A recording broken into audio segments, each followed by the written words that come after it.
Warning: the following video contains explicit language, which may be offensive to some viewers or inappropriate for children. The content within this video is intended for mature audiences only. Are you ready?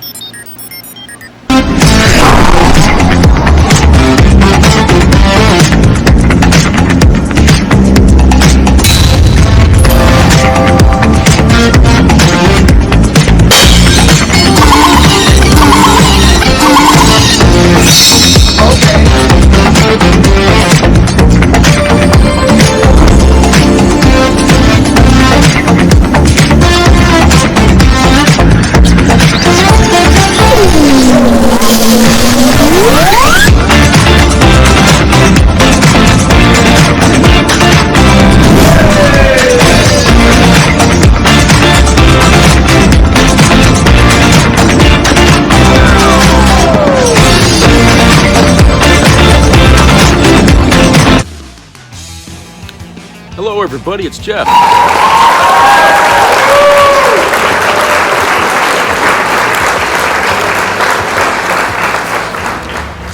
Yeah, nice to see everybody. Today it's sort of a gray and rainy day here in Maine, and it's busy nonetheless, because I believe there are one or two concerts tonight.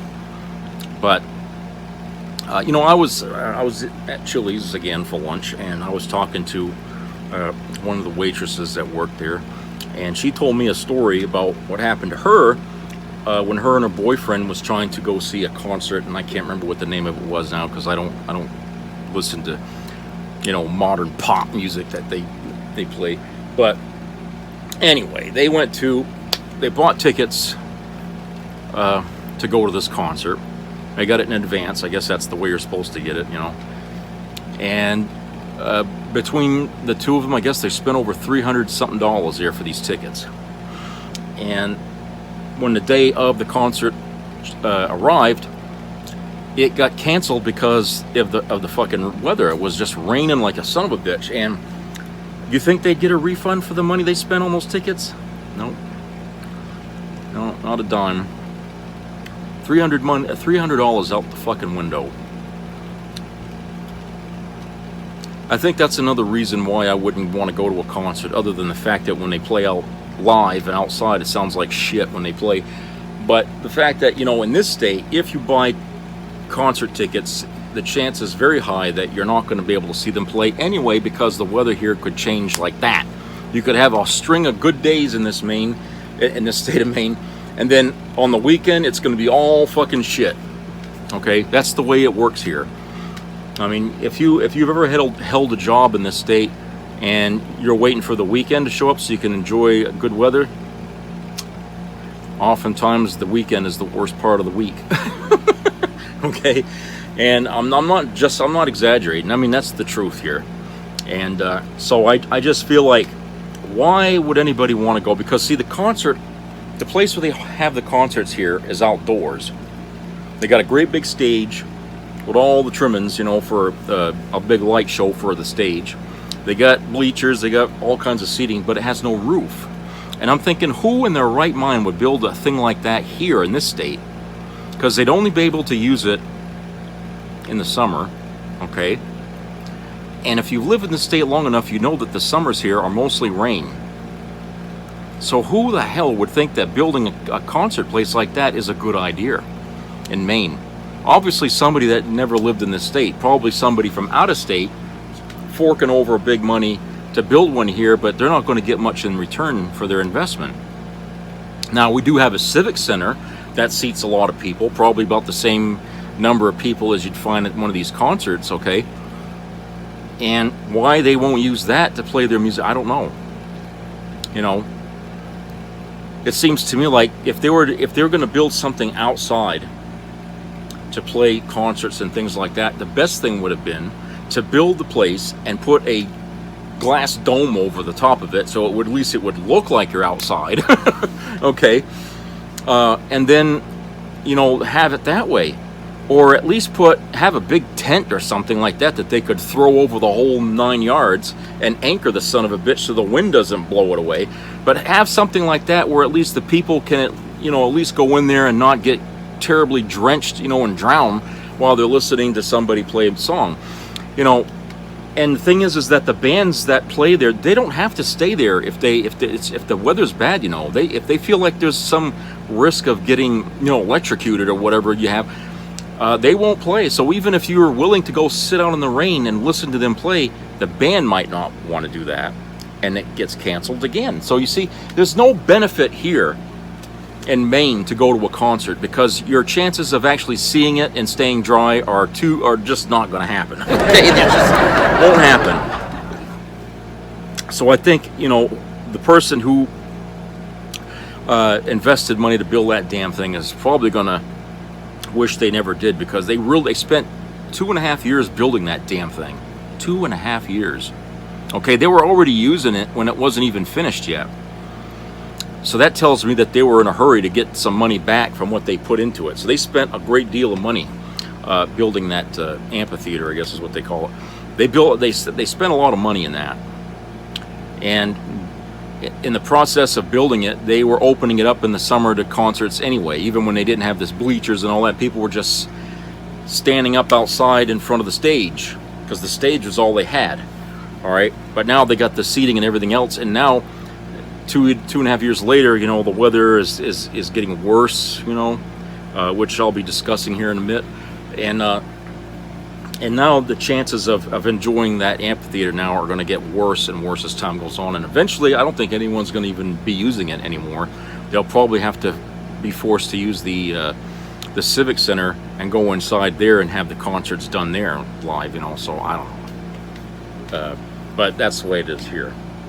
So as I was saying, I was going to talk to you about the weather, and one of the things I wanted to mention is Hawaii, or Maui, I guess is more precise as to where the stories are coming from. And the top emergency official there had resigned, and I'm thinking that he resigned as a means to try to dilute some of the response from the public about not having been on the ball, as it were, to warn people about what was coming. People were saying, we have an outside alarm system to warn people about some impending danger of weather or something like that. But the guy said that alarm is only used in case of a tsunami. So if they were to have rung that alarm, people would have thought a tsunami was coming, and they would have run uphill and probably right into the wildfire to get away from a tsunami. That the alarm would be. So in other words, they never had any alarm system set up for this kind of situation here. All right, they didn't have anything they could warn people about that there's a wildfire or anything like that. So to me, that sounds like something that, that because it never really happened before doesn't necessarily mean they shouldn't prepare for it, because anywhere you got electricity and trees and stuff that's can be burned, I mean, there's always a potential of a fire, right? And they said it's been incredibly dry there this year, so in other words, the environment around was just kindling for a spark.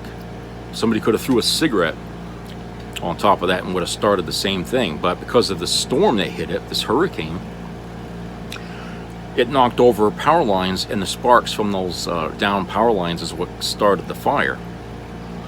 And so in all the storms that they got, they've always had power lines that went down, but they never did this before. So this was something new, and they didn't have anything.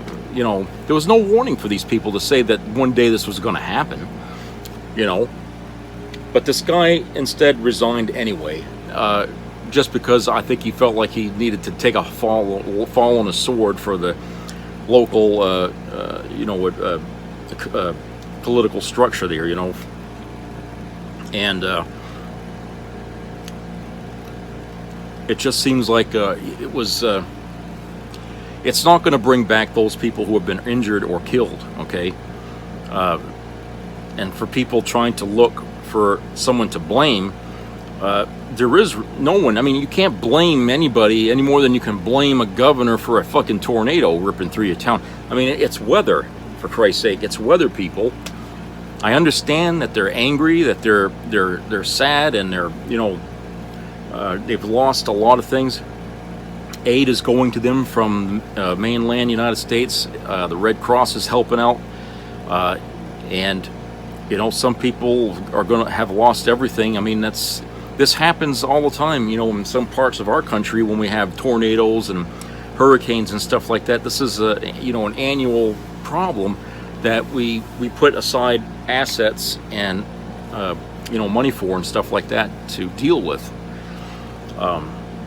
And now that this has happened in Maui, they're going to have to start planning for these things now, because the weather's changing.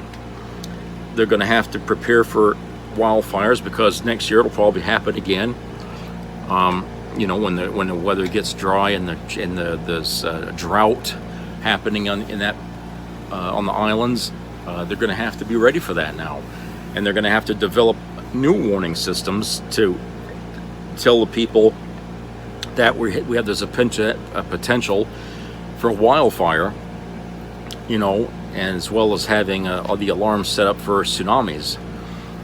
But other than that, I mean, what more can they possibly do? I mean, even after they set these things up, it happens, and people still get injured, killed, and lose everything, because it happens. You know, it happens here in the United States, in the mainland. So, I mean, it's one of those things that people, yes, they're angry, they're pissed off, they feel like, you know, they weren't warned, but they also have to understand that when was the last time any of these people ever saw something like this ever happen? For all the years they've lived there, you know, when? Not one of them can be able to tell you that or answer it. So you got to give some allowance here to people who were caught off guard because they never thought it could happen. Just like this hurricane that's moving up the crack of California's ass here, Hillary there, Hurricane Hillary. They haven't had a hurricane hit that state there in what, since the 30s, 1930s? How prepared do you think they're going to be for that after all this time? I don't think they're going to be prepared. There's going to be a lot of damage there, you know, from the hurricane. It's something that Florida deals with every year. They're used to it. But for California, you know, that's going to make one hell of a mess, especially for the cities that sit along the coastline. So, I mean, it's really going to be a bad thing, and they'll be spending all kinds of money to clean up afterwards. So, again, it's this pattern of what's happening global warming wise, what's going on, at least here in the United States, what we're seeing, these weird events happening in parts of the country we've never seen happen before. Okay, it's sort of like we're swapping certain disasters that happen here and we're putting it over there, and the disasters they get there we bring it over here. You know, that's all part of the thing that global warming does. Okay, and there's really no way to predict when something. I mean, we could get a tornado right here in the state of Maine. We've already had like mini tornadoes that come through here a few times already in my lifetime. Not big, they're like less than a 1 on the fucking whatever scale they're using, but it's bad enough where they could, you know, demolish a tree or, you know, do some damage to a house, and they don't last very long. They go into a short distance and then they dissipate. But while they're here, they can do a lot of damage. I mean, right here in VZ we had one. There was no damage here, but you drive up the street and right on the corner you could see some things where branches were broken and trees on the side on the road, and the house, the shingles are everywhere. You could see where the tornado went, and it wasn't very wide, you know, no wider than my living room here, but it was spinning. The wind was spinning hard enough to be able to do that kind of damage. So we can get, you know, events like that here. We do get these high winds that come every season when we change seasons, and you know, like what's happened here with the roof on my apartment and the siding gotten ripped off. Okay, we can get those kind of winds. They're more like hurricane type winds. not so much like tornado winds. But we can get high winds here. So if we can get high winds here, and we get these little mini tornadoes, then it's not too far-fetched to conceive of Maine actually having, you know, the full-blown hurricane, a tornado type thing go through here every season, you know. And I expect that one day that's going to happen as time goes on. What is it? Sit and look out the window, or go get something to eat. Never mind sniffing my clothes. Okay, so like I said, those things are going on right now here in the U.S. because of the global warming, and I know people are getting tired of hearing that as an answer for the reasons why things are happening like that. But at the same time, we also have to think about, along with being green, you know what I'm saying, solar energy, you know, electric cars, all that stuff, along with thinking along those lines to try to lessen the measure of this global warming increasing, the damage of it increasing. We also need to start thinking about how we can try to do something to, how can I say this, create a system to modify or at least protect parts of our country from extreme weather. You know, maybe some kind of, I know this is going to sound ridiculous, but some sort of a weather modification system where you have like a string of satellites up there directing sunlight to parts of the world or something in order to change, you know, certain weather patterns during the year, or to alter weather patterns so that way certain parts that are suffering severe drought will see some rain, or vice versa. Okay, we're going to have to get inventive, and I think the things that we're doing now aren't going to be enough in years to come. Okay, I've been saying this since way back, since the 80s. We were already getting dangerously close to waiting too long since the 80s. Now here we are in the 21st century, the early part of the 21st century, and it is really too late to try and talk about electric cars and stuff like that. So we got to take our solution one step further, okay? And that's by finding a way to control the weather in certain parts of the world, so that way we can alleviate, at least to a degree, the intensity of bad weather.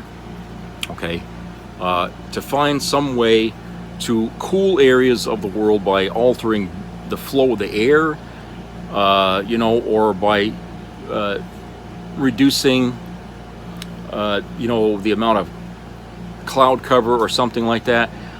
To me, all these things don't seem like they would be that far-fetched. You know what I'm saying? I think in a smaller scale, we could probably do that.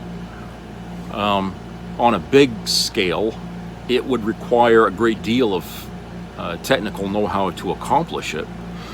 But I think that it's doable, you know, and I think that if there's a, you know, interest or a will to do these sorts of things, I'm sure there would be a lot of, how can I say, a lot of push to get it done, because then that would mean they could alleviate a lot of damages people have to suffer every year.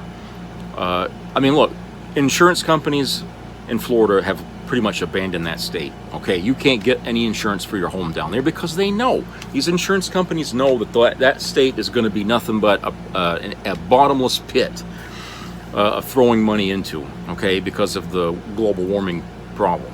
That state is eventually going to be underwater anyway, so why bother with it, okay? That's what they're thinking. Why bother with anyone who wants to live there? You live there at your own risk. We're not going to help you. If you lose your house, you lost it all. We're not going to be there for you.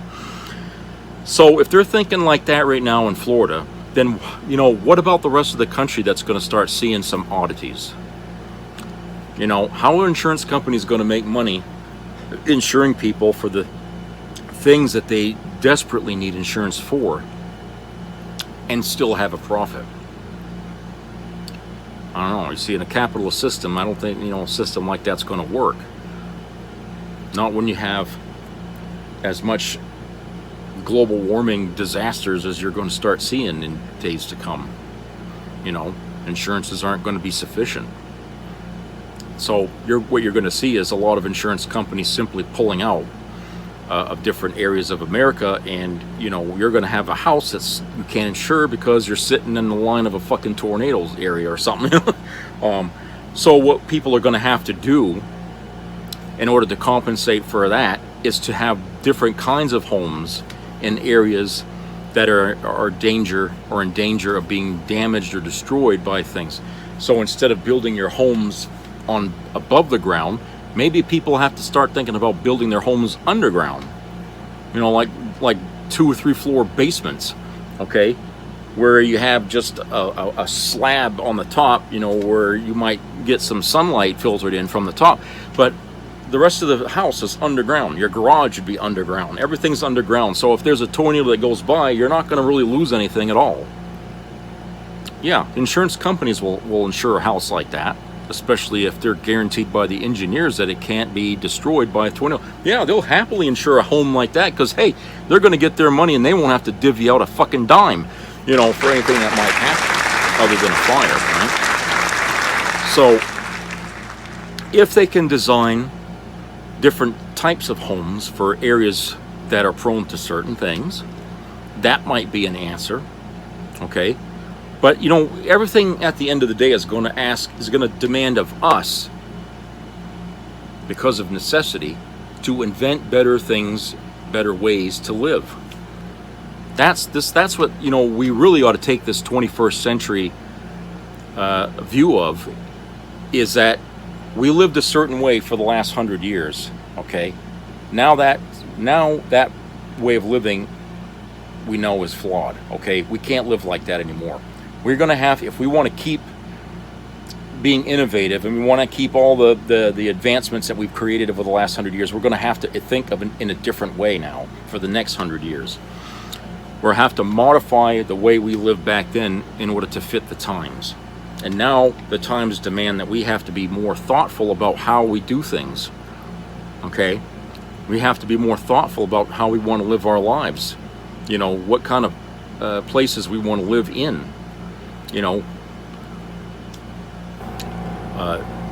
So I think that, I think we've seen programs on television, showing how people will have to live in high rises, for that matter, to have a high rise that has a garden on the top of the building, so that way people can plant their own vegetables and stuff like that in the building. You know what I'm saying? They're talking about things like that in order to make life more efficient, okay? And certainly any idea that people can find to make things more efficient is a good idea. So I think now's the time that we need to sit down and say, look, okay, we are confronted here with a monumental problem. And unless we use our thinking caps and we become inventive the way we were when we was trying to get to the moon, we're going to suffer great losses. Companies will fall. Lots of people will die. And it's not like we can't do something to at least alleviate some of that. We can. We just have to have the will to be able to do that. And so that's what I think we need to do, is we have to start thinking a little bit outside the box of norm that we've been living in for the last 100 years. Is we're going to have to start thinking outside of that now and say, how can we do this in a better way and make it safer, and more efficient, Okay, let's go to a commercial break. Be right back.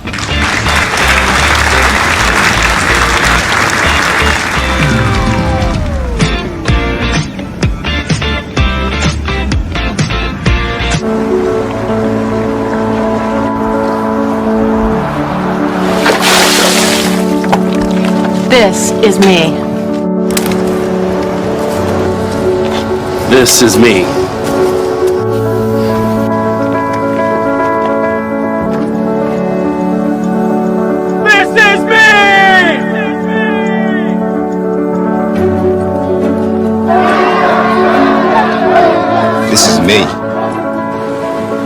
I'm Alex Curtis. I'm a lobsterman in Maine, and this is me.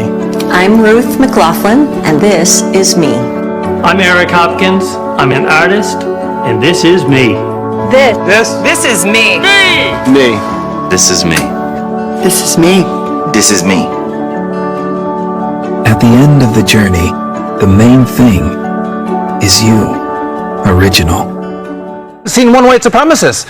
There's a boogeyman of white supremacy, which I don't think anyone can see. A white nationalist is racist, Senator. Well, that's your opinion. If Democrats want to say that white nationalists are racist, I'm totally against that too. Stop calling Tommy Tuberville a racist simply because he talked about having white skin and being a nationalist. My amendment has nothing to do with whether or not colored people or black people or anybody can serve. Diversity absolutely means anti-white. Chick-fil-A, I mean, you know, I'm hesitant to make a fried chicken joke, but they sell fried chicken. I don't know how much more inclusive we can get here. The State Board of Education just approved new rules for how to teach Black history in public schools.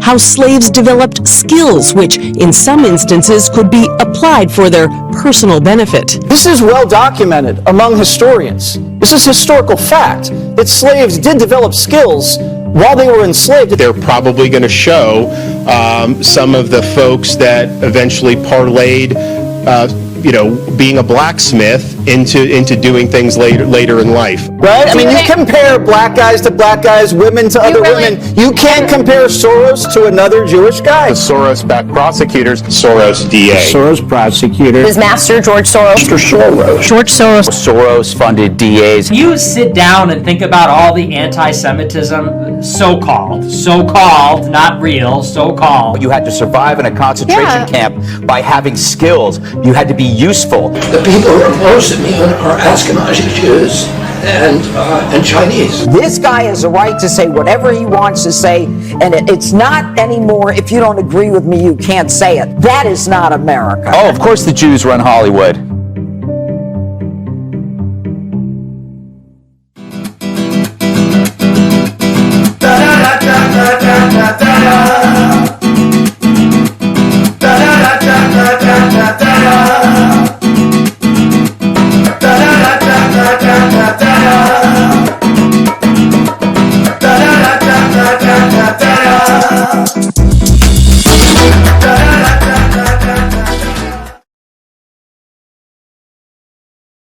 Might not want to show too much of the bottom part there, but without too many curse words here, sir. What are your thoughts?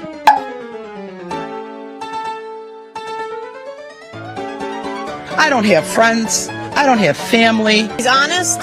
He cares about kids. He cares about guns. He cares about our country. Trump is mean. Right now, my rights are being denied by the FBI. I'm a proud Polish person. He tells the truth, never lies. I'm old. You can see I'm old. I'm older. We need to get down on our hands and knees and pray for this man to get into office. Trump has a big mouth. We all have big mouths. Right, people? Trump! Trump! Trump! His Christian values that he stands for. We love Trump! We love Trump! We love Trump! But definitely not woke, definitely not anything about any of that type of mentality. Evil's taken over. Good needs to overcome the evil, and Donald Trump is going to do it. King Jesus first, and then King Trump. And China. Put an end to it. It's my birthday weekend. The left and the rhinos, the globalists. They kill them all. Kill them all.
Be a part of the entertainment value of a lifetime.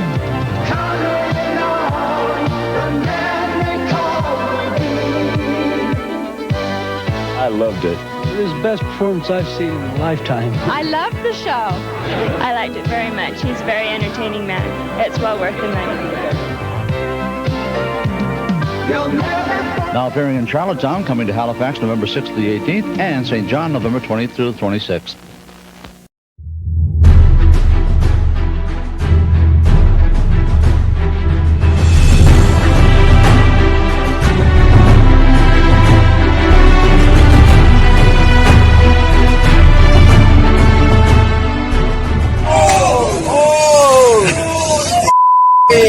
Get that? Holy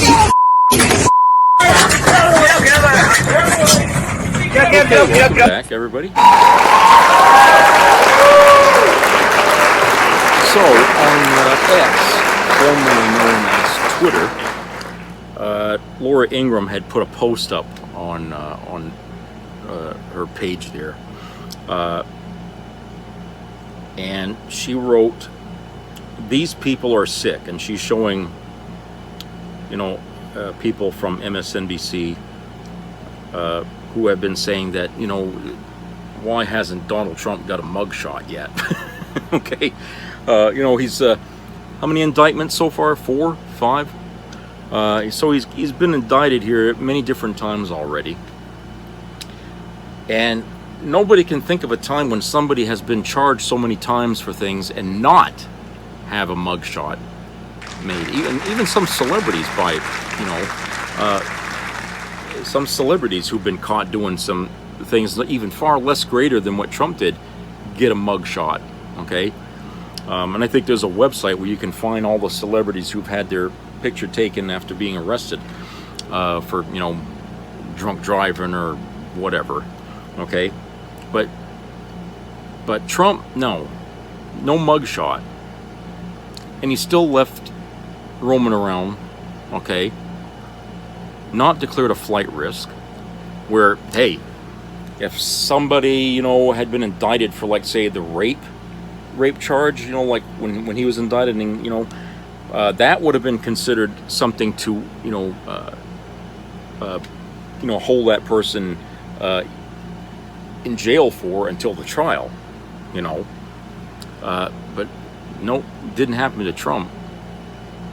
No, they didn't do that to him when he was going to trial for that. And even now, when he's looking at these charges about inciting a rebellion inside our own country to overthrow a lawful election, he's still not being held in jail, or remanded in any way. He's still not. He's still allowed to go out to give speeches, campaign for his running for president. He's not doing any of these things. Okay. And people are getting frustrated with that, saying, well, how many breaks are you going to give this guy? I mean, he's the actual definition of white privilege in America right now. And even the whitest people in America in the past have never been given this kind of a green light to go and live your life the way it's always been. Okay, he's been out there defying when the judge tells him he's supposed to keep his mouth shut about things. Nope, he gets on the media, social media, his webpage, whatever the fuck they call that, and he runs his mouth off making these threats, like, if you come after me, I'm going to come after you. A blatant definition here of defying judges' orders here in order to allow him to stay out and free. He was supposed to keep his mouth shut in order to maintain that, but nope. Instead, he's threatening people now, ostensibly the jurors that will be on his trial, saying, I'm going to find out. I mean, because the names of these jurors is public knowledge, okay? And it don't take a whole lot of investigative skill to be able to figure out their phone numbers and their addresses and stuff like that. So he's basically threatening these people's lives. If you pile up against me, I'm coming after you. If he was well, how can I say this in a way you'll understand? If Donald Trump was just an average criminal, like Joe, like Soprano there or something like that, Do you think they would let him say that and not get thrown in lockup for it? No, of course not. Even as white as that, as Tony Soprano was, they never would have just let him say something like that and then let him keep walking around free. No, they'd have locked him up. But not Donald Trump. Donald Trump can go around and say these things, these threats, get people angry to turn against the government while he's out and about. And he never has to suffer any consequences. The lawyers go and stand in for him. All right? And while they're in there, they're given all the fucking excuses they can conjure up to the judge as to why, he did this was a mistake and all this, trying to, smooth it over, if you will. And only a smart judge would be able to recognize, I guess, when there's smoke being blown up their ass, okay? So, this is something here where the American people are finally getting to see the extreme side of white privilege, okay? Where you cannot point to any point in the past where somebody has been given such a green light and such an easy time of it for being essentially a traitor to this country and a rapist. He's being given all the benefits of being, a president that you could possibly give a guy in his position. I mean, nobody wants to look at this guy and say he's a criminal. Nobody.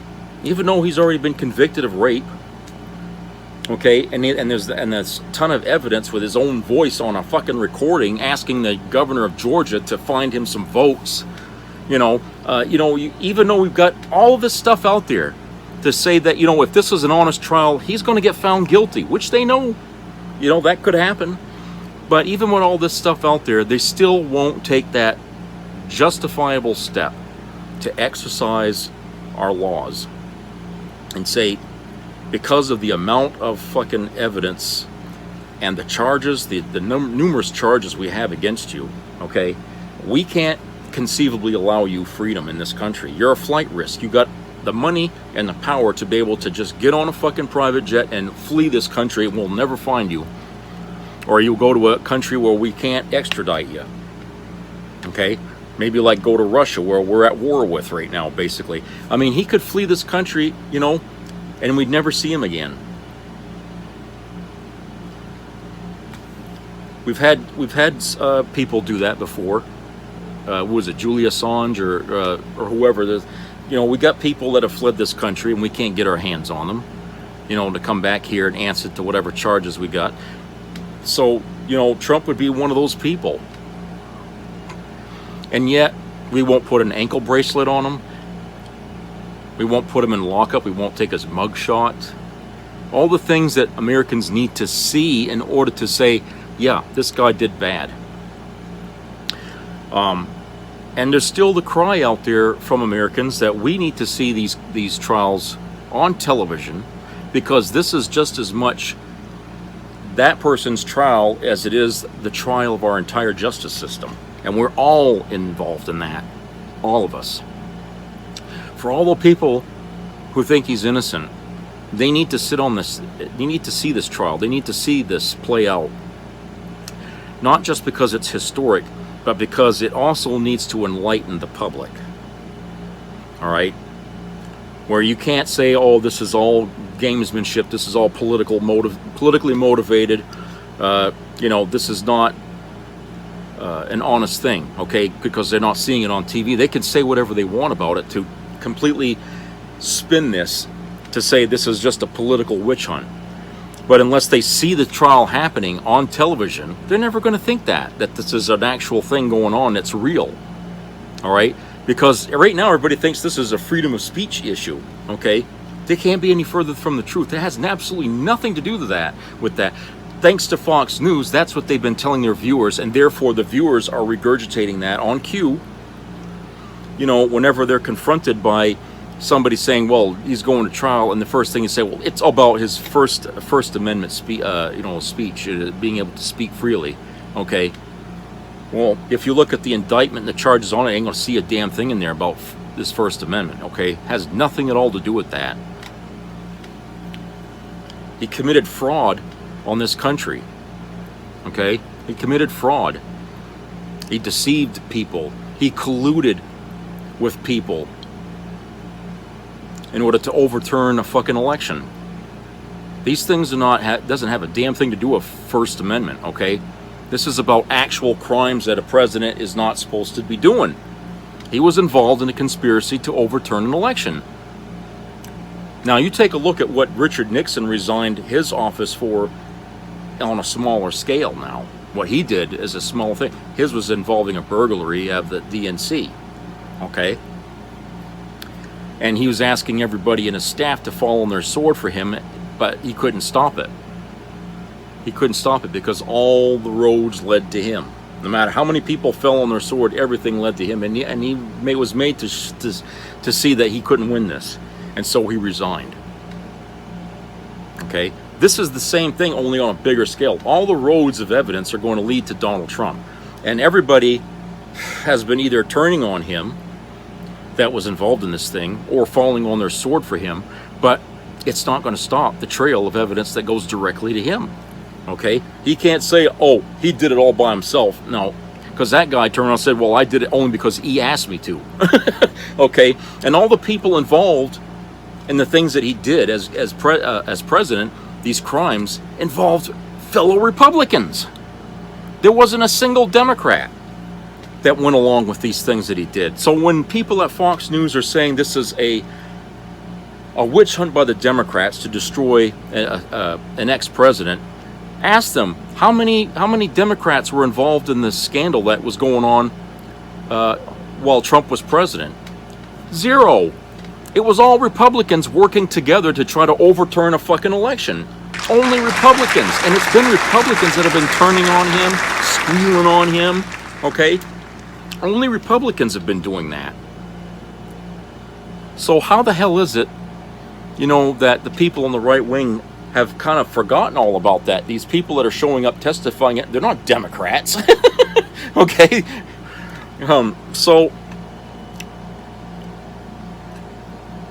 So Laura Ingraham coming out here on Fox and saying that seeing a mugshot is not going to do this country any good of Donald Trump. Well, I differ with that because we're already being protected from the things that Trump's done already. Okay, the only information we're getting is coming from the media, and it all depends on what media you're watching. Either you're watching Fox News or you're watching CNN or MSNBC or what have you. But the only way we're actually going to get the truth is if we see the trial, because in there it's not edited, it's done live. And the information we get's not going to require somebody, third party, to tell us what they saw. Okay, leaving the door open for people to step in and say, well, he was wrong, that's not what went on, I saw it this way. You know what I'm saying? So they keep the door open so that way people can have plausible deniability. Okay, and when you have people fighting with each other again over certain things that they heard, what did they solve? How did this end? How are you going to stop maggots if you let them have that fucking door, if you leave that door open for them to walk in there and continue the fight long after Trump's been convicted? Okay, how does that help the country? It doesn't. And if you really want to stop extremism in this country, the best thing to do it is to expose the trial to the public at large. Everybody has to see it. Okay? Everybody. Now, I'm sure they could find a way to bring into evidence certain things that were classified or something like that without having to mention what it is. The lawyers and all them would know what it is. Okay? And if they don't want people at home to know what it is, then, perhaps there's a way that they can cover that over so that way people don't really know exactly what it is they're talking about, or at least in any specific way. All right, but here's my view of it. If Donald Trump had certain documents and stuff like that that were classified, and he says he deemed them unclassified, even though he can't do that, but just to say he deemed them unclassified, then why can't we know about it? Okay, because he said they're unclassified, because he said they're unclassified. Why can't we take that stuff in and say, yes, this is all unclassified. We can tell the whole world about this because Donald Trump unclassified it. Okay, But the fact that they won't air it that way, when they have this trial here about what he stole out of the White House, if they're not going to tell us what the hell was in that stuff, then that means he didn't declassify jack shit. All that stuff is still top secret, and it's going to stay that way.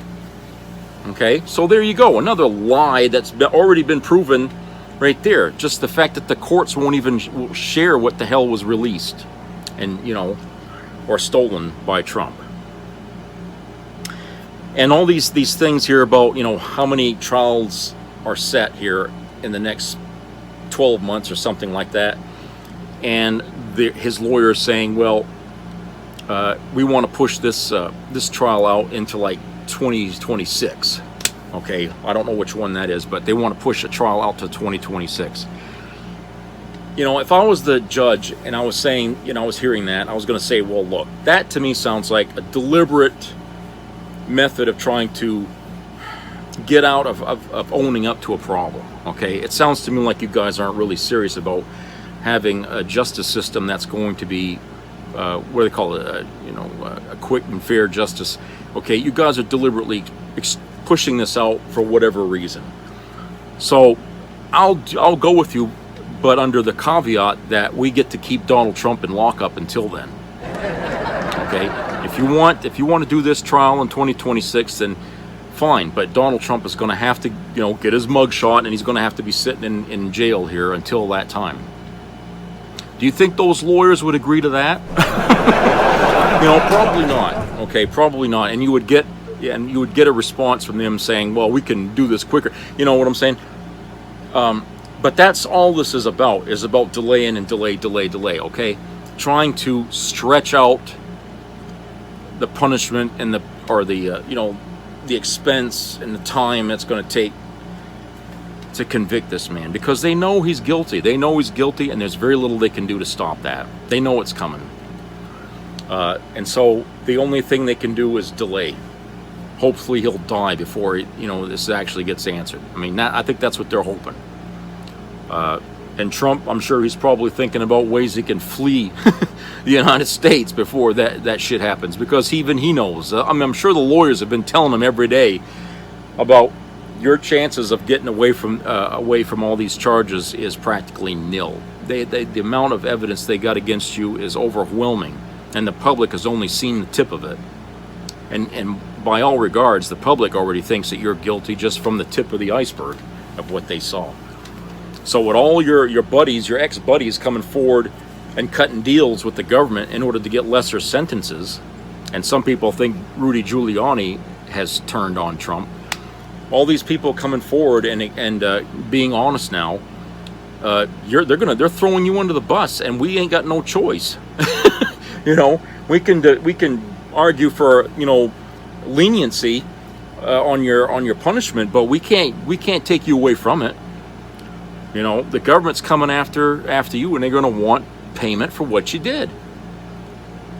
Because how is this going to look to the rest of the world if they see the most criminal president we ever had in American history simply walks away from all what he did, leaving our national security in shambles? Okay. How's that going to look? I mean, here we are, we're supposed to be the pride of the world. We have a fair justice system, which we all know we don't, but we tell that to the people in other countries. We got a fair justice system. Okay. Well, here we got evidence that says no, we don't, because we've had people who've been charged with lesser crimes, and they don't get this kind of fucking patty cake bullshit, of dragging things out and getting their requests always approved. And we certainly don't let people go out and slander the judge or whatever out in public and then expect that they're not going to get hauled back into the courts and punished for that. No.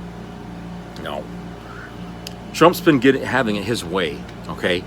And he may think that the people on the right might think that he's being abused and dehumanized and all they want. But not a damn one of them could ever point a finger at somebody who ever got treated better than Donald Trump for the kind of crimes that he's done. Not one. Okay? You're never going to find anybody who is given that kind of leniency. We may have had criminals who tried to flee the justice system because they had money, but they get caught, or they just, you know, they're never let back in the country. You know what I'm saying? So we've had people flee, okay, which meant they knew they were going to get found guilty. And, you know, everybody's kind of thinking that maybe at some point Trump might try to flee. And what's to stop him? Because the judge, I don't know if they took his passport. Usually that's one of the things they ask in order to keep a flight risk down. Has anybody asked him for his passport? I don't think so. Okay, and then of course, what about you know, being able to find him when we need him? I mean, that's what an ankle bracelet's for, right? I mean, if you're going to let a guy roam around and do what he's been doing, at least you can have that. You know, that's the very least. But no, they don't want to do that either. Republicans won't do that either. And you know, I just feel like, you know, this is really strange coming from that side of the aisle, the political aisle, because, you know, we've had people in the past, politicians on the right and the left. I'm thinking like, you know, what's his name there?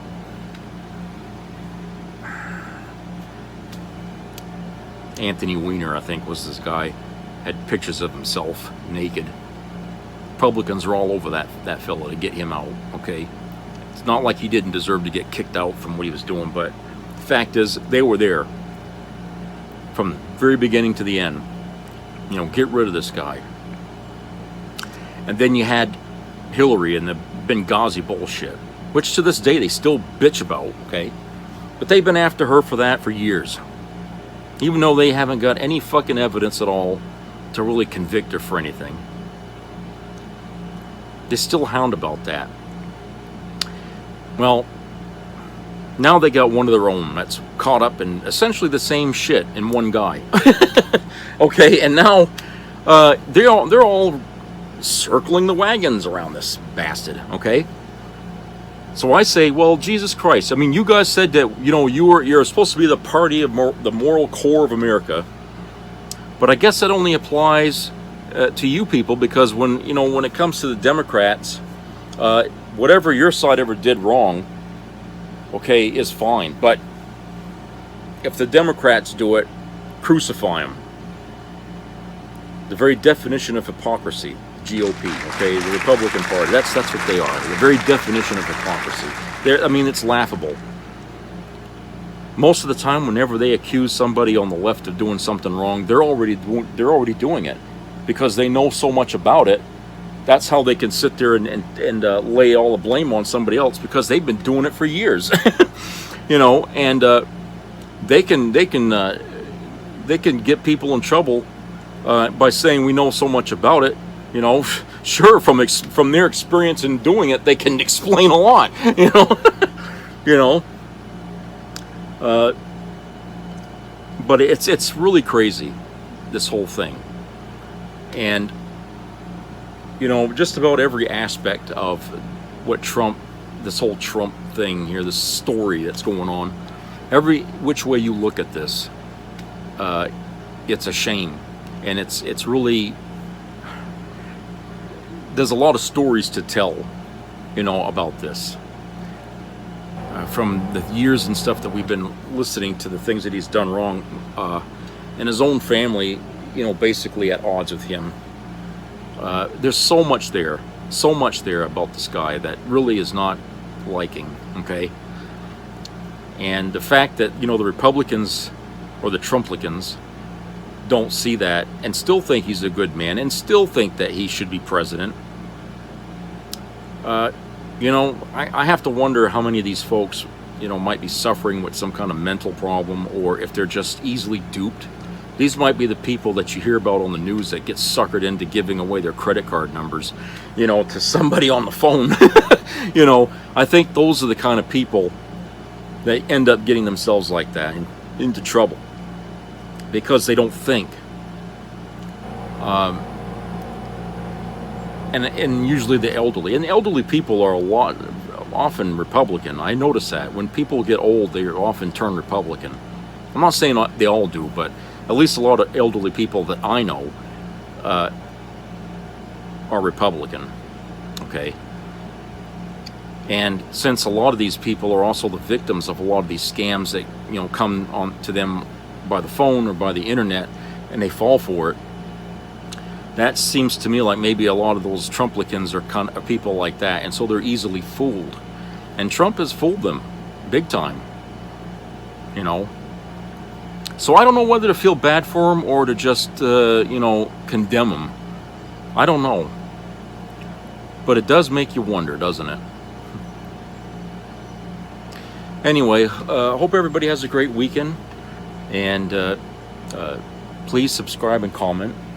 And keep your ears open for local COVID-19 news. I just heard here recently that COVID-19 is spiking here in some parts of America. So they're telling people or advising them, if you go into a crowded area, you might want to wear a mask, you know, because there could be people infected with it. But at any rate, keep an open ear to the local news. That way you know if it's spiking in your area. Okay, I mean, on the national scale, it's always going to show that, but just keep up to date on your local area to see if there's any spikes in that. That's the best suggestion I can give you there for that. And, you know, please treat each other nice and try to enjoy the weekend. And keep in mind the people that are suffering with these disasters out there could need help or need your help or something. Maybe think about donating a little money to some place you trust, where you know the money will get to them, you know, or something, or go to the Red Cross. I know the Red Cross is helping out in a lot of places right now. Try to contribute something, in whatever way you can, to help out, because they certainly need it, you know. So take care, everybody, and I'll talk to you later.